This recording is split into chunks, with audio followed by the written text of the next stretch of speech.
Bueno, en esta clase vamos a ver el modelo de factores específicos, que es el segundo modelo de comercio que vamos a ver en un escenario de competencia perfecta, y la clase está basada, esta primera clase de este modelo, en el capítulo 4 del libro de Krugman de 2018, que está en la bibliografía.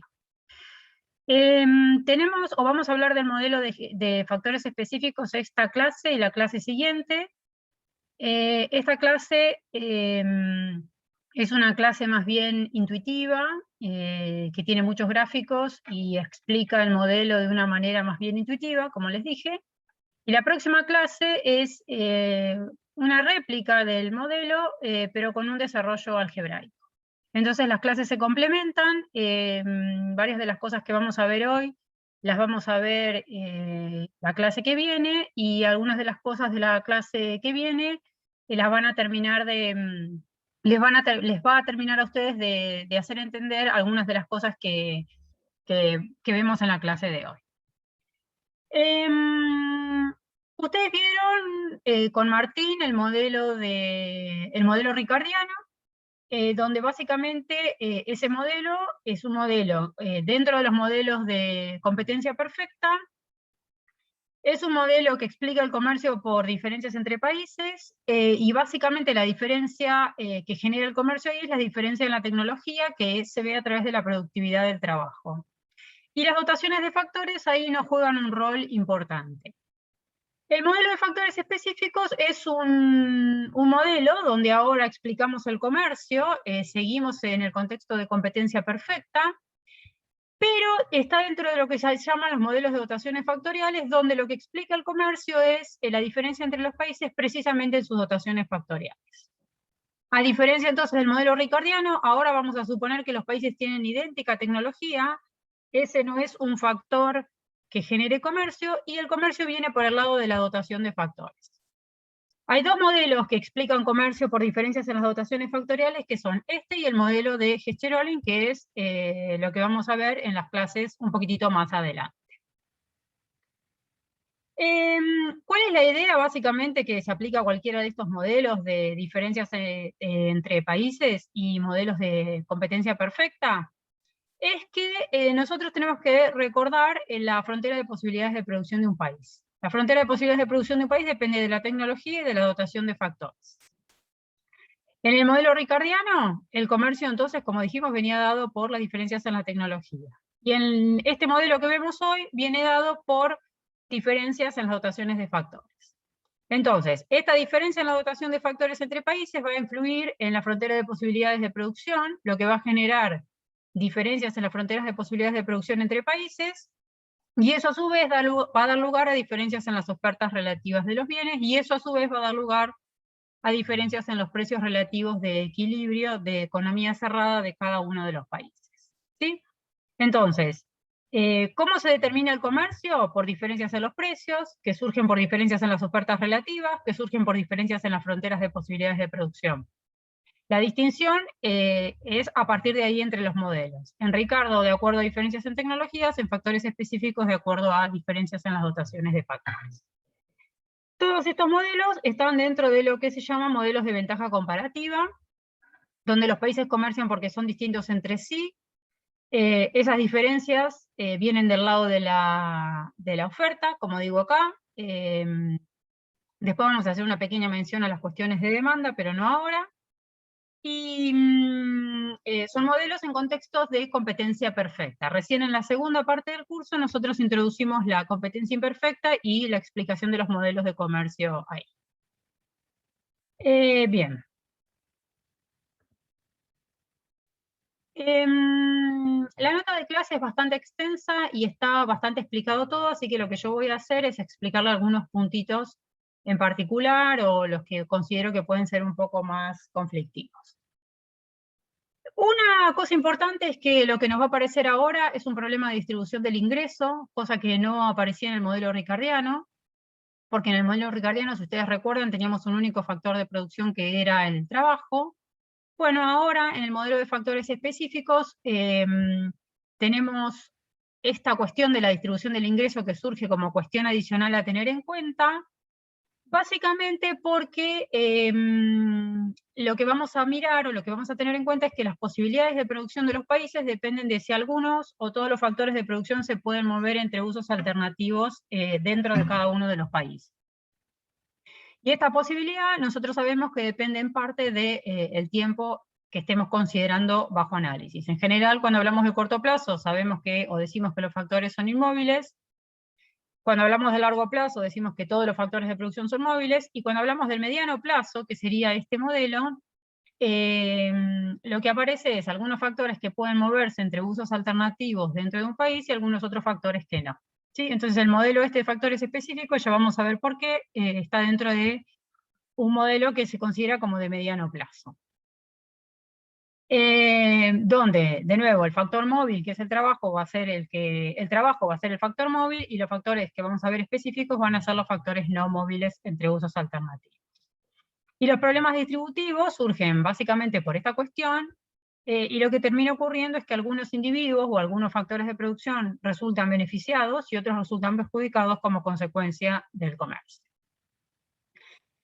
Bien. Y en general, lo que vamos a ver es que en estos modelos, los propietarios de los factores cuyo ingreso está relacionado con el sector exportador resulta beneficiado con el comercio, y los que están ligados al sector que compite con las importaciones resultan perjudicados con el comercio. De nuevo, todo depende de la especificidad de los factores y de dónde se usa. Una cosa importante que surge en los modelos de dotaciones de factores es que nosotros hablamos del comercio de bienes. Entonces hablamos de el comercio de bienes entre dos países, por ejemplo, ¿no? Pero ese comercio de bienes, lo que tiene incorporado es el comercio que llamamos indirecto de los servicios de los factores de producción. ¿Sí? Entonces, lo que nosotros decimos es que cuando se comercian bienes entre países, indirectamente estamos comerciando los factores de producción que están contenidos en esos bienes. Entonces, nuestra conclusión, tanto de este como del otro modelo, es que vamos a ver que a veces el comercio de bienes tiene el mismo efecto que el comercio indirecto de los servicios de los factores de producción. Esto, de nuevo, surge porque estamos hablando de un modelo de dotaciones factoriales. ¿Sí? Entonces es como si, en vez de hablar de comercio de los servicios de los factores de producción, los países intercambiaran los factores de producción. ¿Sí? O sea, eso sería movilidad factorial. Acá no ocurre la movilidad factorial, sino que vemos el comercio de los servicios de los factores de producción en forma indirecta, contenidos dentro del comercio de bienes. ¿Sí? En otras clases vemos movilidad de los factores de producción, pero acá la idea es que los factores, cuando nosotros hablamos de movilidad, es dentro de un país, no entre países. Bueno, como el desarrollo de los modelos que nosotros vamos a ver en general va a seguir siempre una misma lógica, que va a ser presentar los supuestos. Después vamos a ver cómo funciona ese modelo en economía cerrada, para después recién abrirlo al comercio. Así que eso es lo que vamos a hacer un poco hoy. Pueden ir al libro a ver un poco una discusión acerca de qué se considera un factor específico, y podemos ver acá cuáles son los supuestos del modelo, donde decimos que hay dos bienes, se producen dos bienes. C y F, acá estamos usando la notación del libro para que a ustedes les resulte más fácil seguirlo. Y existen tres factores de producción, L como factor móvil y K y T como factores específicos. Tenemos competencia perfecta, rendimientos constantes a escala y la productividad marginal del trabajo en ambos sectores decreciente. Después vamos a volver a eso. Las funciones de producción implican que el bien se produce con el factor móvil y el factor específico, el factor móvil y el factor específico. Y las restricciones de recursos son que el trabajo que se utiliza en C más el trabajo que se utiliza en F tiene que igualar a la oferta total de trabajo, K está fijo y T está fijo, que son los factores específicos. Como les dije, primero determinamos el equilibrio de autarquía. Entonces lo que vamos a hacer es, dado los supuestos, analizar cuáles son las posibilidades de producción. Y fundamentalmente acá, las posibilidades de producción entre estos dos bienes van a depender de cuánto se asigne de trabajo a cada uno de los dos bienes. ¿Sí? Entonces, acá lo que tenemos es la función de producción de C, tenemos una similar para F, y la productividad marginal decreciente en el sector C, que lo mismo se da para el sector F. En este gráfico de acá lo que hacemos es unir las fronteras de posibilidades, las funciones de producción de los dos bienes, en estos cuadrantes, en este y en este. Y agregamos en este cuadrante la restricción de trabajo. ¿Sí? Entonces acá tenemos función de producción de C, función de producción de F, esta es la restricción de trabajo.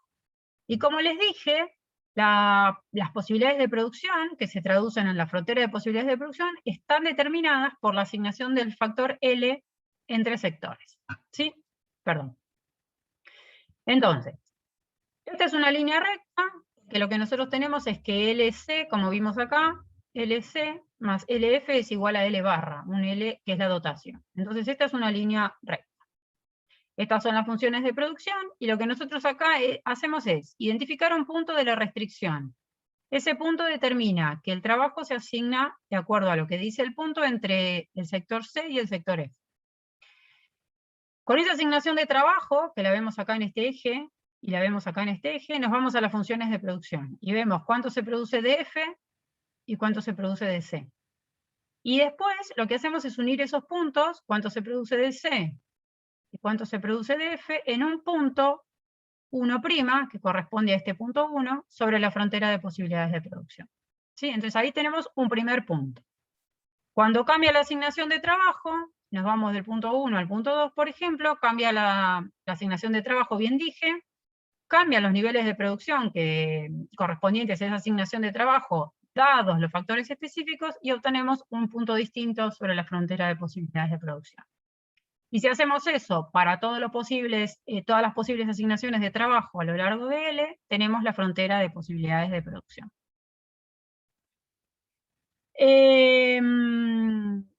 De ahí lo que nos va a interesar es que la frontera de posibilidades de producción, dadas las características dados los supuestos que hicimos, es cóncava, y nos interesa un poquitito ver la pendiente de la frontera de posibilidades de producción. Y lo que quisiera que ustedes notaran es que acá estamos, digamos, en un modelo tradicional, donde una frontera de posibilidades de producción cóncava, y que ustedes noten cuál es la diferencia con la frontera de posibilidades de producción que derivaron en el modelo ricardiano de las clases pasadas. Bien, ¿por qué es cóncava la frontera de posibilidades de producción? Vamos a ver que tiene que ver con el supuesto de productividad marginal del trabajo decreciente. La pendiente de la frontera va a ser igual a la relación entre los precios de los bienes, PC y PF, con un signo menos. Fíjense que acá tenemos C y acá tenemos F. Y eso a su vez va a ser igual a la relación de productividades marginales entre F y C. Y esto es el costo de oportunidad de C en términos de F. Es decir, a cuántas unidades de F debería renunciar la economía para obtener una unidad adicional de C. ¿Cómo se explica que la pendiente de la frontera de posibilidades de producción sea igual a esto? Lo que nosotros tenemos que decir es, bueno, suponer que ocurre si asignamos una unidad de trabajo a la producción de C. La producción de C va a aumentar en el producto marginal del trabajo en C. Entonces la pregunta es, ¿cuántas unidades de trabajo necesitaríamos para aumentar la producción de C solo en una unidad? No en el producto marginal, sino en una unidad. Por regla de 3 simple, lo que necesitaríamos es 1 sobre el producto marginal de C, unidades de trabajo. La cuestión es de dónde salen estas unidades de trabajo. Nosotros buscamos ver, para aumentar la producción de C en una unidad, las tenemos que sacar necesitamos ciertas unidades de L, ¿de dónde salen? Bueno, la cuestión es que las sacamos del sector F. Entonces, ¿en cuánto se reduce la producción de F? Si nosotros retiramos una unidad de L del sector F, la producción del sector se reduce en el producto marginal de LMF. Pero nosotros tenemos que retirar 1 sobre el producto marginal de L en C unidades de L del sector F, porque son las que necesitamos para aumentar la producción de C en una unidad. Entonces la producción de F, por regla de 3, se va a reducir en el producto marginal de L en F sobre el producto marginal de L en C, que es la pendiente de la frontera de posibilidades de producción. ¿Sí?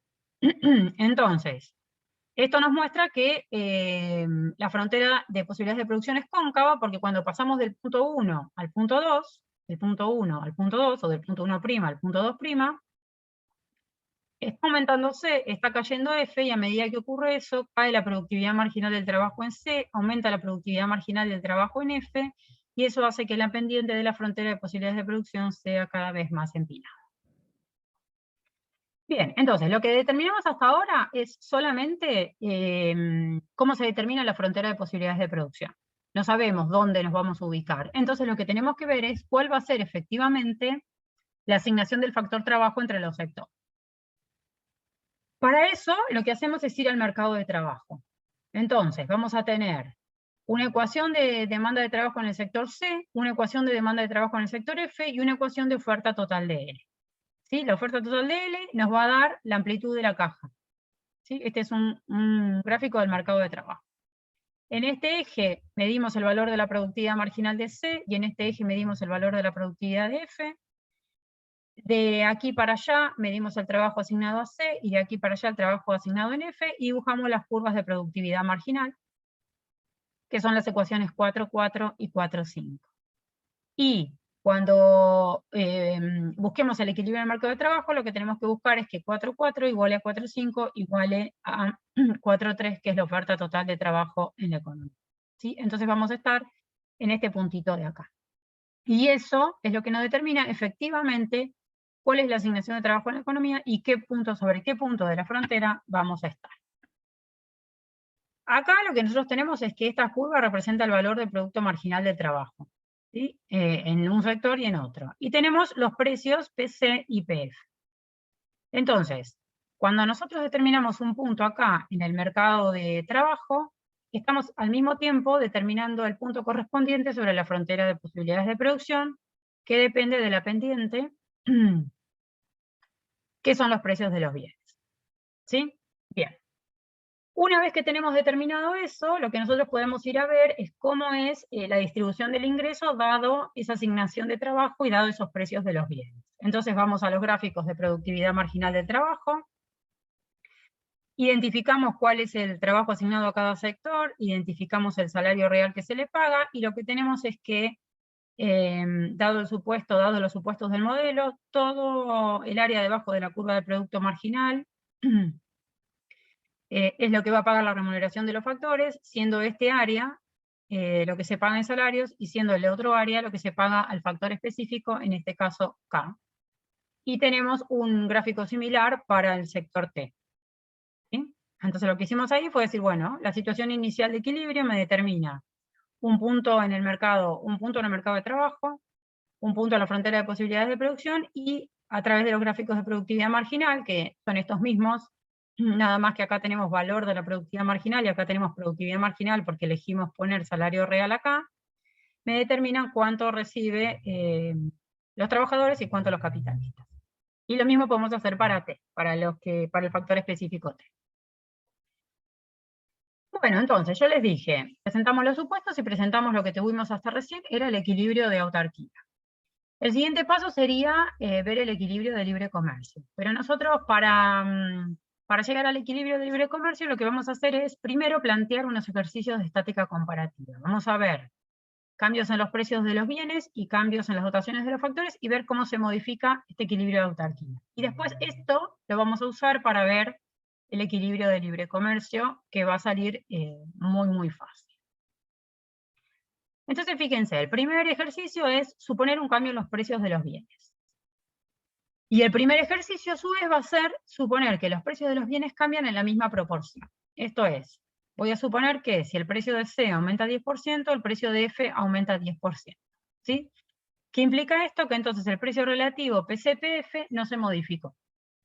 Eso es importante. El siguiente paso es decir, a ver, cambios en los precios relativos. Acá suponemos un cambio en los precios absolutos, pero que como el cambio es igual entre sectores, implica que los precios relativos permanecen constantes. ¿Qué ocurre? Cuando aumenta el precio de cada uno de los bienes, las curvas de productividad marginal se desplazan hacia arriba. Y en particular, como aumentaron 10%, lo que va a ocurrir es que, como los dos precios aumentaron en el mismo porcentaje, esto va a implicar que el salario nominal también va a aumentar en el mismo porcentaje, de modo tal que el nuevo punto de equilibrio es un punto 2, por encima del punto 1, implicando un aumento en W del 10%. Dado que no hay cambios en los precios relativos, lo que ocurre es que tampoco hay un cambio en la asignación de trabajo, porque tampoco va a haber un cambio en los niveles de producción de los bienes, porque no hay efectos reales en la economía, dado que el cambio es en precios absolutos y no relativos. ¿Sí? Entonces, aumenta los precios como supuestos, y lo único que va a ocurrir en la economía es que aumenta el salario nominal un 10%. No hay cambios reales, no cambia la asignación de trabajo, no cambia los niveles de producción, y como W aumenta lo mismo que aumentó, el mismo porcentaje que aumentaron los precios de los bienes, los W reales van a permanecer constantes. Y dado los W reales constantes, también la remuneración real de los factores específicos va a permanecer constante. ¿Sí? Entonces, de nuevo, lo que vemos acá es que un cambio en el nivel general de precios, es decir, aumento de precios en la misma proporción, de modo tal que los precios relativos permanecen constantes, no tiene efectos reales en la economía y no cambia ninguna cantidad física en la economía ni la distribución del ingreso. Distinto es el análisis si hay un cambio en los precios relativos, es decir, que lo que nosotros ahora suponemos es, por ejemplo, un aumento en el precio relativo de C, que lo descomponemos en un aumento en el precio de C con PF constante. ¿Sí? Entonces suponemos que aumenta PC 10% y PF permanece constante. Entonces, en el caso en el que aumente el precio de uno de los bienes, hay un desplazamiento de la curva de valor del producto marginal hacia arriba en el sector correspondiente al aumento de precios, y la otra curva permanece constante. El equilibrio ahora en el mercado de trabajo se desplaza del punto 1 al punto 2.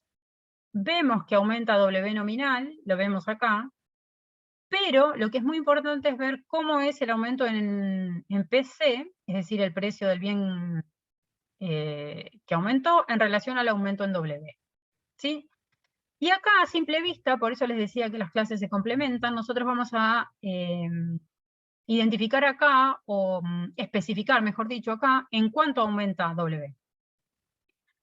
Y la clase que viene lo vamos a comprobar algebraicamente. Pero acá, ustedes, si no tuviéramos la clase siguiente y solamente tuviéramos este gráfico, nosotros podemos saber que lo que aumenta W es menor que lo que aumenta PC.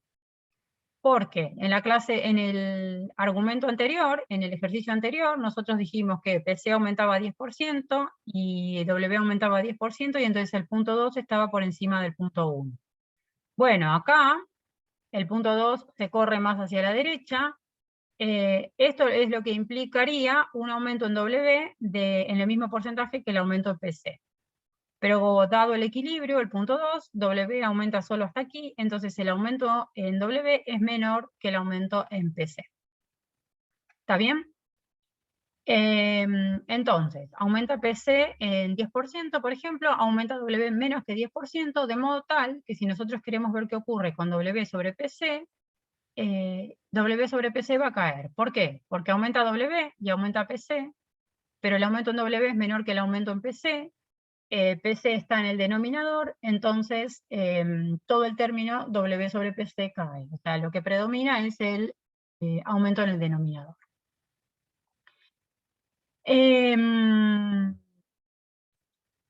Lo que dijimos entonces es que en términos del equilibrio del mercado de trabajo, esta caída en W sobre PC hace que aumente la asignación de trabajo a C.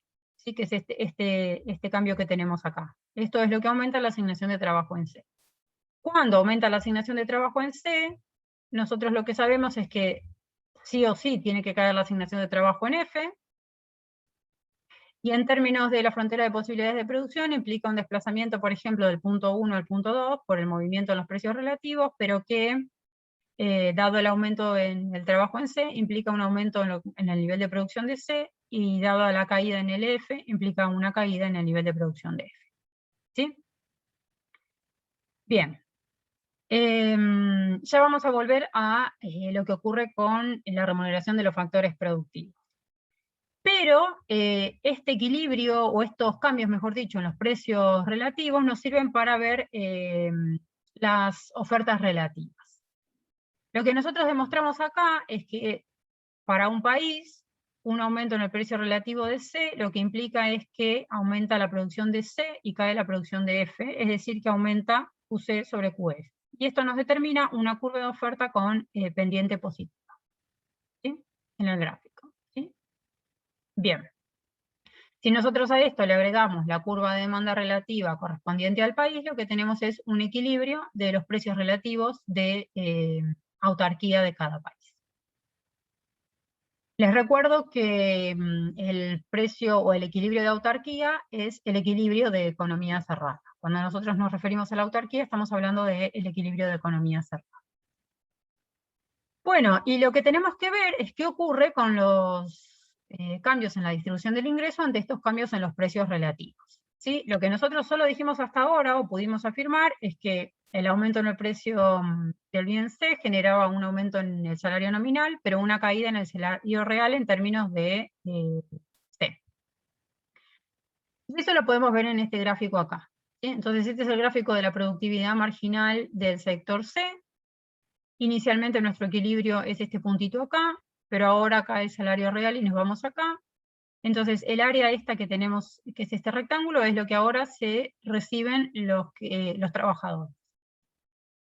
La diferencia del área debajo de la curva total con respecto al área que es lo que implica pago de salarios es el ingreso de los que obtienen su ingreso del factor específico, que en este caso es K.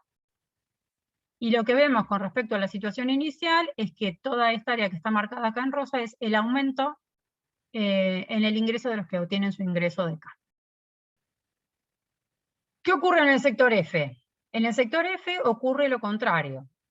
Aumenta, PF permanece constante, por supuesto, por nuestro supuesto inicial. Aumentó W porque aumentó PC y hubo movimientos en el mercado de trabajo, y como aumenta W y PF está constante, sí o sí va a aumentar W en términos de F.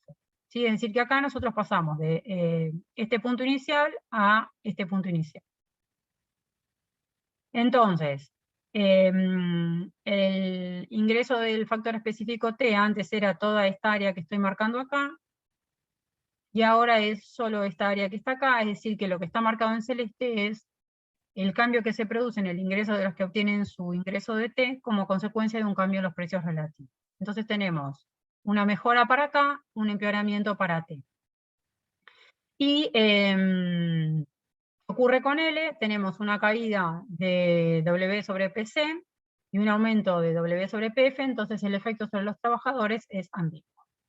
Entonces esto es lo que está un poco detallado acá, de acuerdo a lo que vimos recién. El efecto sobre los trabajadores de un cambio en los precios relativos es ambiguo. Y lo que nosotros sabemos es que la variación porcentual en C es mayor que la variación porcentual en W y mayor que la variación porcentual en PF. Donde este es positivo y este es igual a 0. Vimos también qué ocurría con el efecto sobre K, y lo que podemos derivar de acá es que entonces la variación porcentual en RK, es decir, la remuneración al capital, es mayor que la variación porcentual en PC, que es mayor que la variación porcentual en W y que es mayor que la variación porcentual en PF. Siendo este positivo, este positivo, este positivo y este igual a 0. Y para T, completamos la desigualdad agregando que la variación porcentual en F es mayor que la variación porcentual en RT porque esta variación es negativa. ¿Sí? Bien.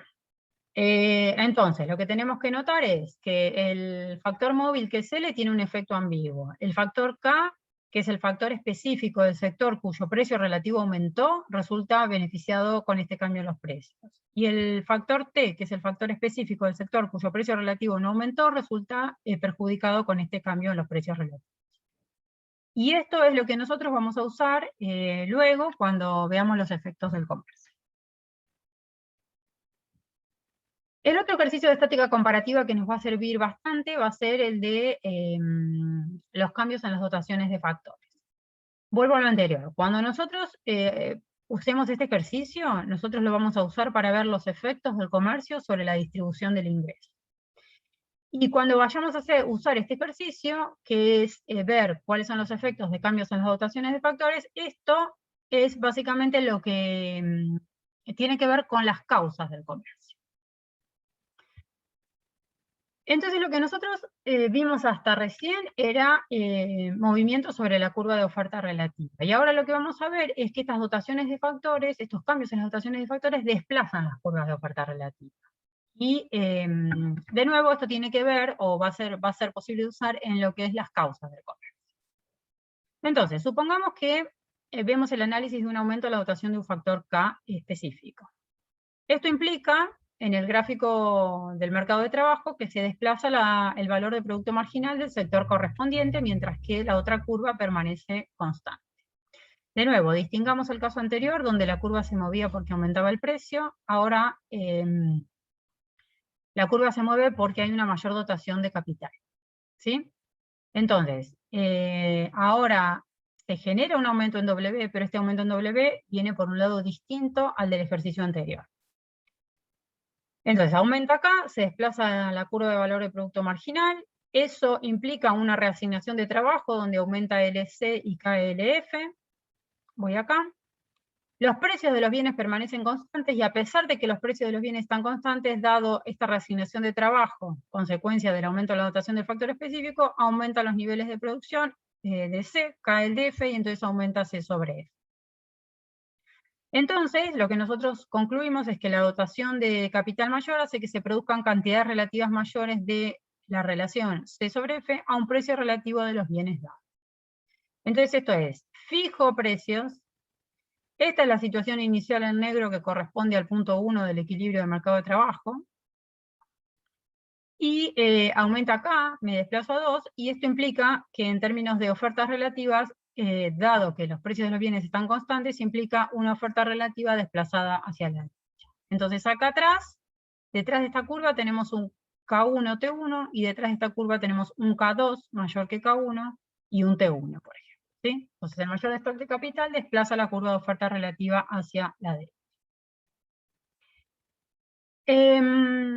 Lo que es posible ver acá es qué ocurre con la remuneración de los factores productivos. Si nosotros vemos el mercado de trabajo acá, vemos que cuando aumenta acá, está aumentando W. ¿Sí? Y ahora vamos a usar eso para, por ejemplo, el gráfico de los costos unitarios igualados a los precios unitarios, para ver qué ocurre con la remuneración de los factores productivos.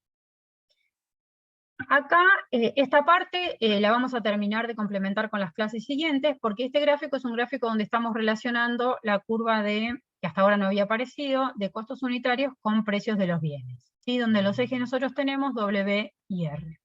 ¿Sí? Y esta es una curva que nos determina los precios de los factores dado el precio de los bienes.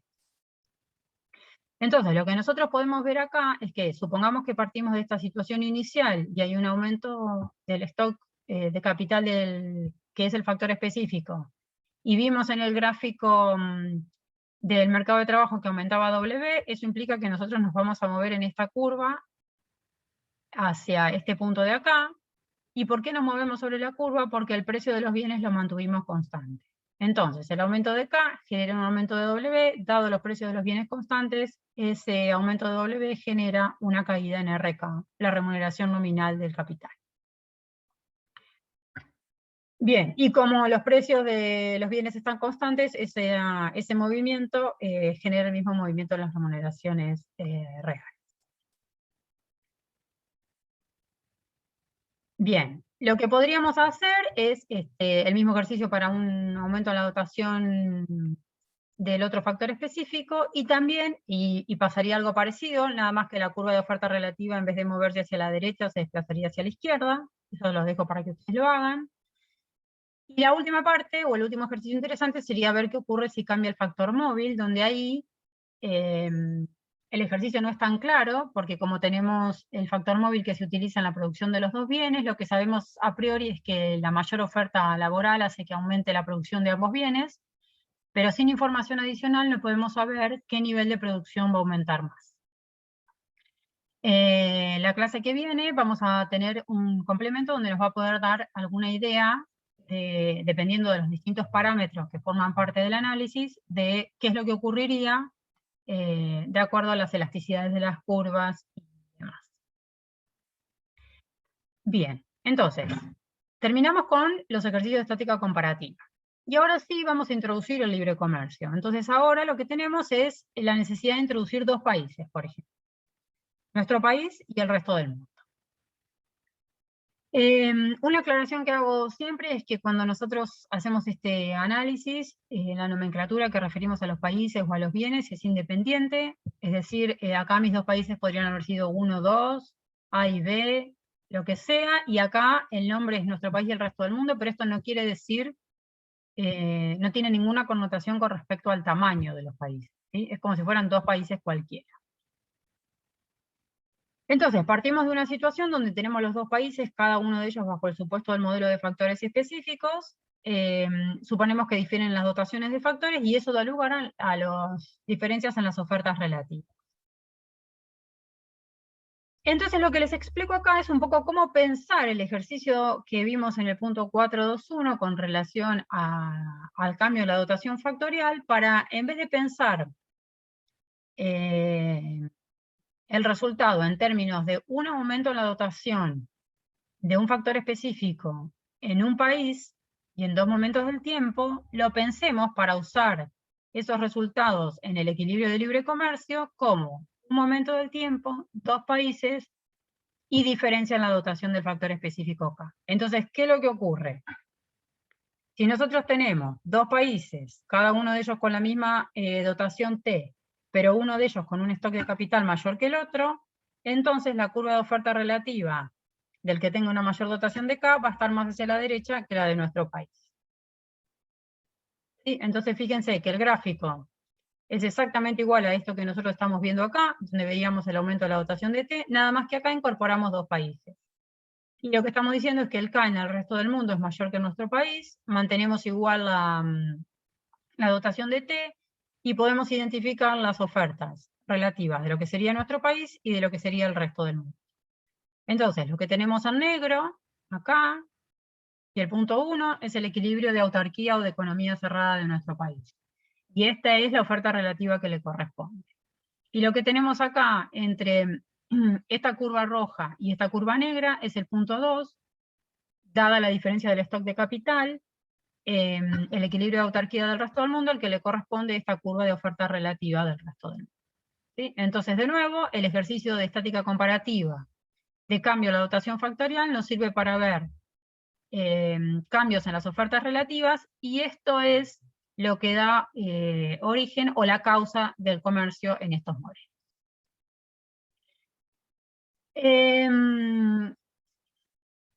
Lo que hacemos entonces como paso siguiente, nosotros acá tenemos la oferta relativa de nuestro país, la oferta relativa del resto del mundo, y lo que tenemos que ver es cuál es el equilibrio de libre comercio, para lo cual tenemos que incorporar la oferta relativa mundial y la demanda relativa mundial. Entonces tenemos acá el equilibrio de libre comercio. La oferta relativa mundial surge, recuerden que es oferta relativa y que surge como consecuencia de tener en cuenta las ofertas relativas de los dos países, entonces va a estar en el medio de estas dos. Y esta es la curva de demanda relativa, que de nuevo hay que tener en cuenta que es una demanda relativa, y que como estamos suponiendo que las preferencias son idénticas entre países, esa curva de demanda relativa va a ser la misma para nuestro país, para el resto del mundo y a nivel mundial. Entonces, fíjense, el equilibrio de libre comercio se va a dar donde oferta relativa mundial se iguale a la demanda relativa mundial, es decir, en este puntito de acá.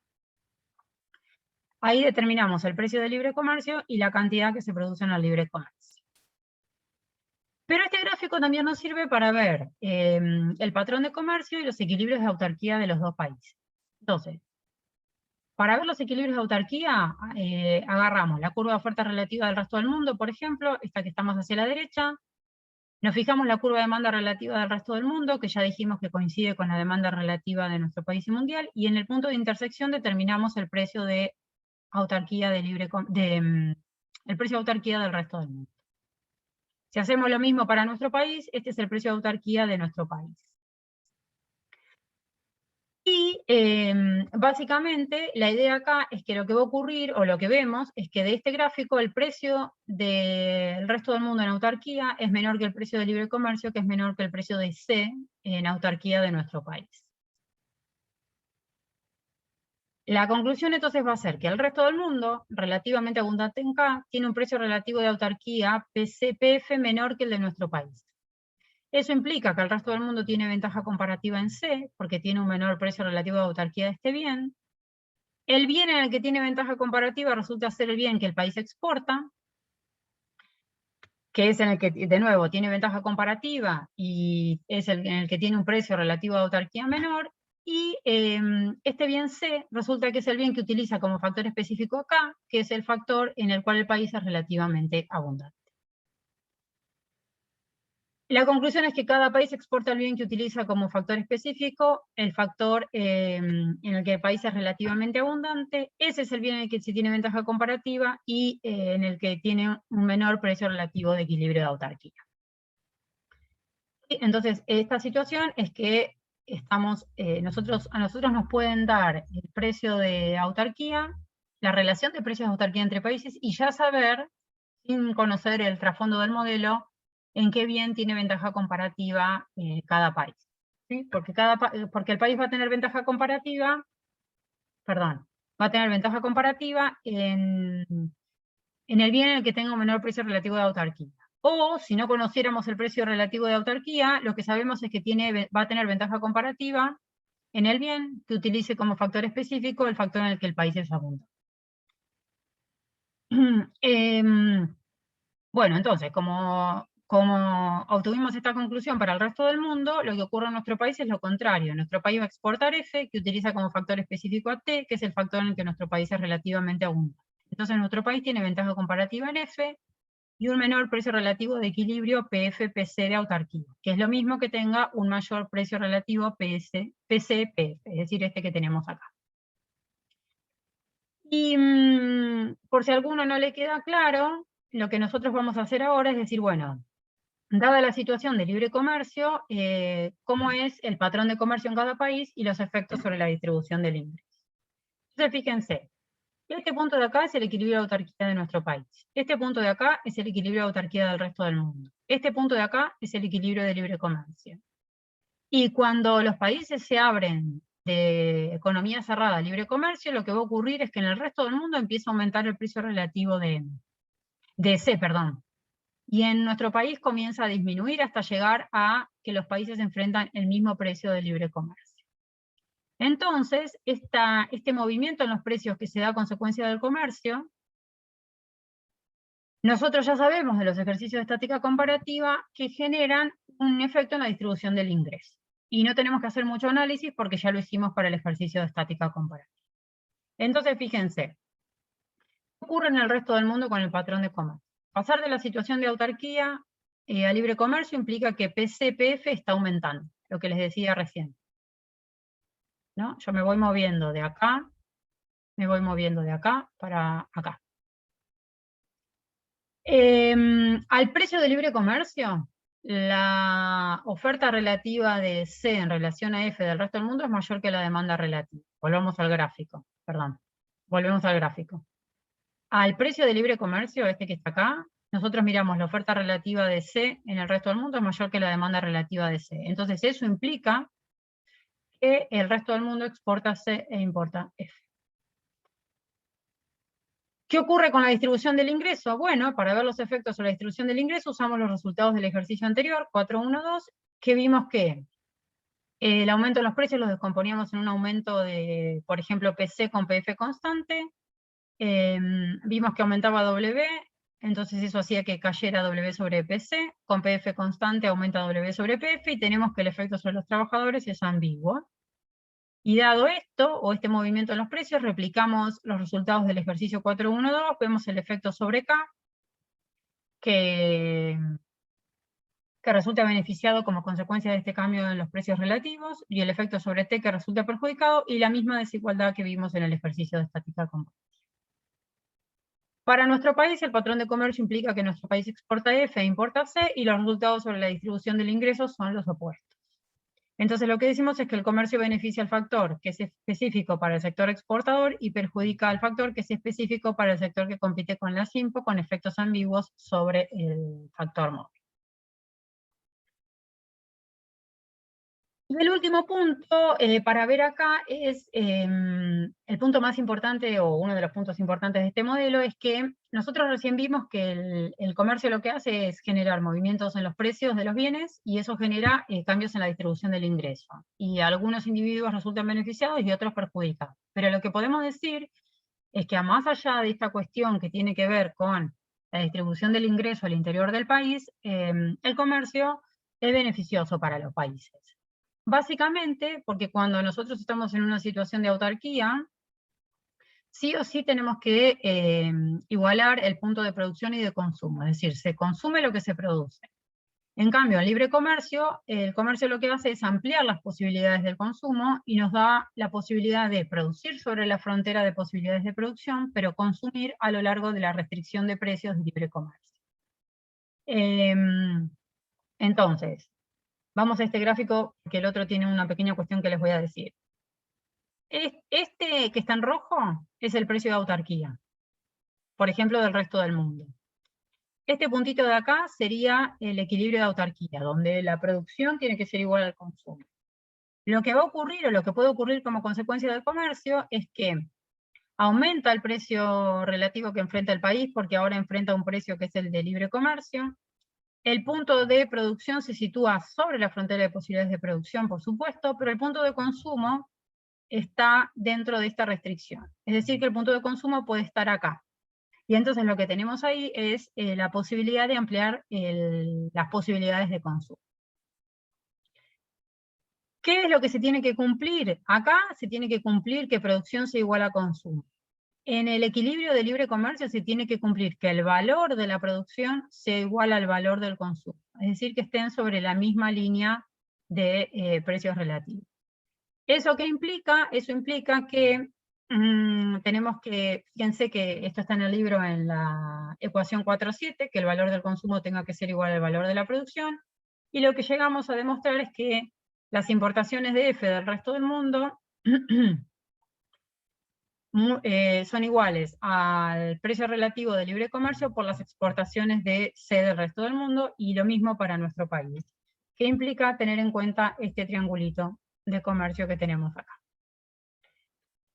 Fíjense que este mismo análisis lo podemos hacer para nuestro país. La cuestión acá es que esta línea roja, grafíquenla ustedes de nuevo, porque tiene que estar tangente a la frontera de posibilidades de producción, igual que está esta en el resto del mundo. Ese es un pequeño error del gráfico.